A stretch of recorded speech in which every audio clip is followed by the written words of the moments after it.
જમણું મગજ છે ને એ 90% યાદ રાખે છે.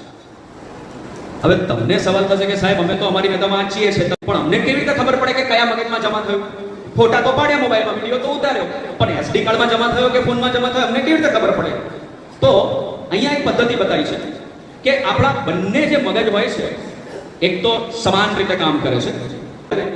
હવે કોઈ માહિતીને તમે ગોખી હોય, સમજો કે ગણિતનો પ્રમેય ખબર નથી, ગોખી નાખી.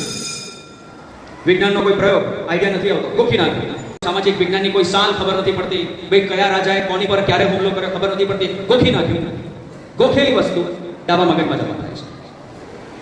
ગણતરી કરી હોય કોઈ વસ્તુ, જેમ કે મેથેમેટિક્સના ટીચર આપણને સમજો દાખલા ગણીને બતાવે છે અને પછી કેટલાક આપણે પ્રેક્ટિસમાં આવે છે અને આપણે પછી નોટબુકમાં પ્રેક્ટિસ કરીએ છીએ. એ વસ્તુ ડાબા મગજમાં જમા થાય છે.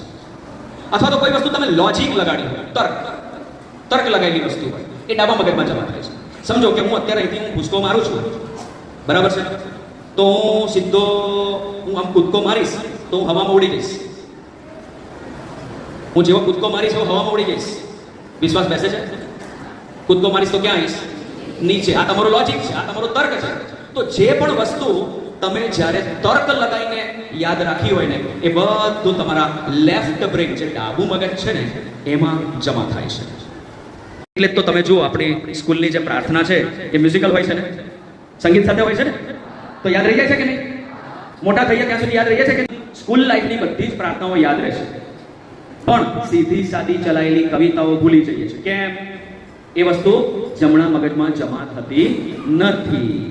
તો જે વસ્તુ જોઈએ છીએ, જે વસ્તુ સંગીત દ્વારા સાંભળીએ છીએ, જે વસ્તુ ફિલ્મ સ્વરૂપે જોઈએ છીએ, આ બધું આપણા કયા મગજમાં જમા થાય છે? અને જમણા મગજની તાકાત કેટલી છે?